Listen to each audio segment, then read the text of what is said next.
Bienvenidos a Milenio Mercados en Perspectiva. Aquí, como todas las semanas, con el licenciado Jorge Gordillo, director de Estudios Económicos de Cibanco, y su servidor Manuel Somoza, para platicar de temas económico-financieros en México y alrededor del mundo. Esta semana hubo muchísimos datos económicos que vamos a comentar en detalle, pero quisiera comentar que en tema de mercados fue una semana bastante plana, no hubo grandes movimientos. Quizá destacar que China, los mercados en China se desinflaron un poco, los índices chinos bajaron 2,5%, Japón siguió al alza con incrementos del 0,39%. En Europa hubo una ligera contracción de 0,5% en el Eurostock 600. Los índices en los Estados Unidos estuvieron muy planos, muy laterales. El Dow estuvo de veras exactamente igual que como empezó la semana. El Standard & Poor's perdió 0,28 y Nasdaq perdió 0,20, o sea, muy poquito. La que tuvo una buena semana fue la Bolsa Mexicana de Valores con un incremento de 0,74. Y ya al final de la semana el que sufrió un poquito fue el peso, que se presionó, con lo cual perdió un cuarto de punto, 0,25%. Yo creo que eso fue lo más relevante en cuanto a los mercados. Pero sí me gustaría entrarle al detalle de todas las cifras económicas que recibimos, primero de Estados Unidos, después de China y también de Europa. Adelante, por favor, Jorge. Gracias, Manuel. Saludos a todos. Efectivamente, estos ya son reportes para agosto, y la información que teníamos a principio de mes era el empleo en agosto en Estados Unidos, que a todos nos asustó porque salió a la mitad de lo esperado, y ahí podemos empezar a hacer preocupaciones sobre la salud de la economía global. Y en específico, le voy a dar un poco de prioridad primero a China, porque es el que nos da el comienzo de esta desaceleración. Los datos ahora de agosto de ventas al menudeo y producción industrial nos siguen reflejando que la economía, el gigante asiático, está perdiendo fuerza constantemente y no sabemos hasta dónde se llega. Se está llegando otra vez al carril de preocupación que tenía previo a la pandemia. Entonces, este es el principal foco de atención del mercado que nos preocupa sobre la salud global. Ahora, en Estados Unidos nos sumó esta preocupación con el dato malo de empleo. Entonces queríamos ver si estaban en la misma sintonía, en la misma debilidad, la producción industrial y las ventas al menudeo. Y las ventas al menudeo mostraron un dato bastante positivo, fue un crecimiento de 0,7 cuando en el mes de julio habían caído 1,8%. Siguen en términos anuales creciendo al 15%. Y la producción industrial, aunque se aligeró un poco, tampoco fue nada escandaloso, nada preocupante, lo cual nos refleja que la economía norteamericana tuvo una pequeña preocupación el mes pasado por este nuevo rebrote, esta situación de contagios en la nueva ola de COVID, pero poco a poco está volviendo otra vez a engranarse. Todavía no está en el mismo nivel de preocupación como lo está sucediendo en China. Todavía creemos que Estados Unidos tiene el suficiente vigor como para volver a montarnos en este vagón de la recuperación que pensábamos en meses anteriores. Así estamos en este vaivén de mejoras y sorpresas, y por supuesto lo refleja el mercado financiero en la volatilidad que está observando. También yo diría que Europa, los datos económicos fueron razonablemente buenos, ¿no? La producción industrial viene creciendo fuerte en el continente, en el viejo continente. Pero bueno, hubo un dato muy importante en Estados Unidos, que fue el de la inflación, Jorge. La inflación salió en 0,3 en el mes de agosto, se esperaba 0,4, y esto hizo que la inflación medida enero-agosto declinara a 5,3, viniendo de un 5,4 en el mes de julio. A mí me pareció un buen dato. Tampoco es el adelanto, no es como para echar las campanas a volar, porque la inflación sigue estando en niveles muy altos.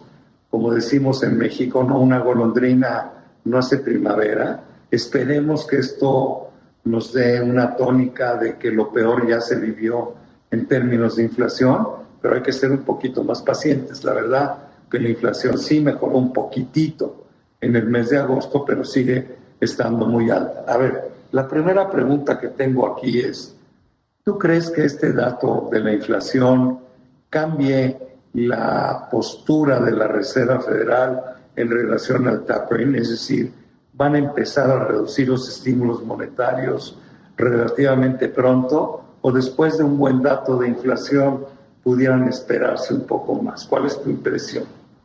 Bueno, muy interesante, porque primero, con el dato de empleo nos hizo pensar a todos que a lo mejor la Fed se va a ir con calma en sus decisiones o anuncios de política monetaria. Pero sale estos datos de producción industrial, de ventas al menudeo, y te hace pensar, bueno, la economía no está tan mal. Y incluso el dato de inflación, pues te tranquiliza en el sentido de decir, bueno, sí parece que sí es temporal, que sí ya llegó a su techo, y que a lo mejor no es tan preocupante como podría ser, pero sigue estando en niveles muy altos, y todavía seguimos observando presiones en los energéticos. Todavía vemos el precio del petróleo arriba de $70 por barril, todavía vemos muchas disrupciones en procesos de producción, en materias primas, en embarques que vienen del exterior, de China, que están afectando a los precios, que esto todavía puede alargarse por algunos meses. Entonces, creemos que, como comentamos la semana pasada, que la Reserva Federal lo que va a intentar la semana que entra es seguir demarcando la diferencia entre restricción de su política monetaria y simplemente decir, lo que voy a hacer es comprar menos bonos, o sea, meter menos liquidez. Voy a seguir metiendo liquidez, pero cada vez menos. Pero no voy a recortar liquidez ni voy a subir tasas de interés. No es restricción monetaria, es lo que va a intentar convencernos a todos para que, pero sí va a anunciar esto en la próxima semana, porque no tiene mucho margen de hacerlo, para tratar de que el mercado se reajuste, no de manera abrupta, pero sí haga muy bien sus portafolios de cara a lo que del cierre del año. Voy a refrasear lo que tú dices. Yo creo que la Reserva Federal lo que está haciendo es, sigue manteniendo una política monetaria expansiva, simplemente la va a hacer más leve, poco a poco, ¿no? Así es. Para que la expansión termine en finales del año entrante. Así es. Muy bien. Oye, también en México tuvimos mucha información, ¿por qué no la comentamos? Salieron algunos datos económicos de importancia. Sobre todo los datos adelantados, los datos que normalmente la información económica en México viene con 2 meses de retraso. Entonces, estos datos adelantados nos sirven mucho para irnos midiendo como con los datos que están saliendo en el exterior. El dato por ejemplo, de ventas de la ANTAD, de la Asociación de Tiendas Departamentales, es muy importante porque sale del mes de agosto. Y aquí nos hace ver que el consumo se está pagando, le está costando cada vez más trabajo conseguir los crecimientos tan buenos que vio en meses anteriores. Entonces, esa es la primera señal de dificultad que estamos observando en la economía mexicana. Y ahora sale el indicador oportuno de la actividad económica, uno que estima el INEGI e intenta dar también datos a agosto de cómo pues se está desarrollando la economía. Y ahí estamos observando que con respecto al mes anterior ya iba 3 meses disminuyendo. O sea, lo que nos hace pensar es que el PIB del tercer trimestre va a ser negativo con respecto al segundo trimestre. O sea, vamos a tener un ligero bache, por supuesto afectado por esta nueva ola de contagios del COVID, pero y que nos refleja la dificultad que va a tener la economía hacia adelante, ya en los siguientes trimestres. Todavía en términos anuales, como nos seguimos comparando con los datos de encierro de la pandemia, todavía no van a ser altos. El tercer trimestre va a crecer quizá cercano al 7%, pero ya trimestralmente le cuesta más trabajo a la economía mexicana mostrar constantes crecimientos positivos. Así es. Yo fíjate que escribí un artículo que sale el lunes en el suplemento de Milenio, donde digo, no solo son importantes tener políticas económicas adecuadas, es también muy importante que el entorno le ayude a las políticas económicas a que den resultados.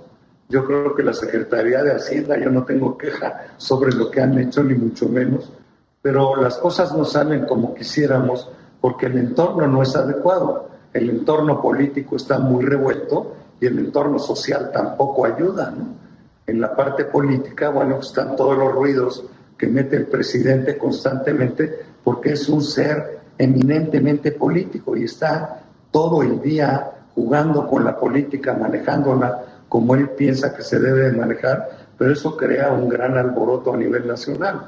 Y también en la parte social, pues no cabe duda que tenemos problemas muy serios que no están atendidos. Está el tema de la salud, está el tema de la pandemia, está el tema de la vacunación y mucho más serio está el tema de la seguridad, ¿no? ¿Cómo van a funcionar políticas económicas adecuadas si estamos en una guerra constante contra el narcotráfico? Además, una guerra que estamos perdiendo, porque yo lo que veo en los índices de inseguridad es que estos crecen y crecen, veo cómo avanza el crimen organizado y veo cómo la gente está perdiendo la confianza y no se atreve a invertir. Otro tema que es muy importante, que eso no depende tampoco de la Secretaría de Hacienda, es que se tienen que incrementar los niveles de inversión, ¿no?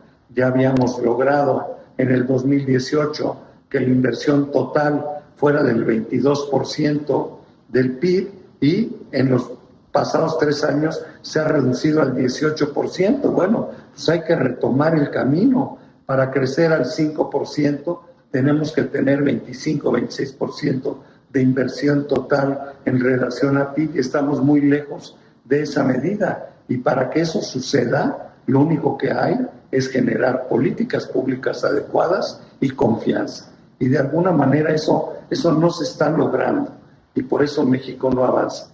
Creo que vamos a crecer bien en el 2021. Sin embargo, yo estoy muy preocupado porque no sé cuánto vamos a poder crecer en el 22, 23 y 24. Pero si no hacemos algo, vamos a regresar a los magros crecimientos que teníamos en el pasado, en el mejor de los casos. Sí, yo pienso igual que tú. Este es un rebote el que estamos viviendo y por eso confunde un poco. Es un crecimiento histórico. No, son rebotes de una caída histórica. Lo que nos preocupa es los próximos años, en el sentido de que tiene que haber condiciones para cubrir todos los costos de la pandemia. Ya nos reabrimos, pero con menos empresas, con menos empleo, con menos inversión. Entonces, sí necesitamos todos los incentivos, por lo menos, si no va a haber recursos por parte del gobierno, por lo menos los incentivos y la seguridad de que va a haber Estado de Derecho, de que hay confianza en la inversión, de que que estamos caminando todos en el camino de la recuperación y de garantizar un crecimiento sostenido. Por supuesto, es vital para poder ser optimistas, más optimistas para los próximos años. Se nos fue el tiempo. Qué buenos comentarios. Los seguimos la semana entrante. Muchas gracias. Pero sobre todo, gracias a todos ustedes por estar con nosotros en Milenio Mercados en Perspectiva. Que estén muy bien. Buena semana.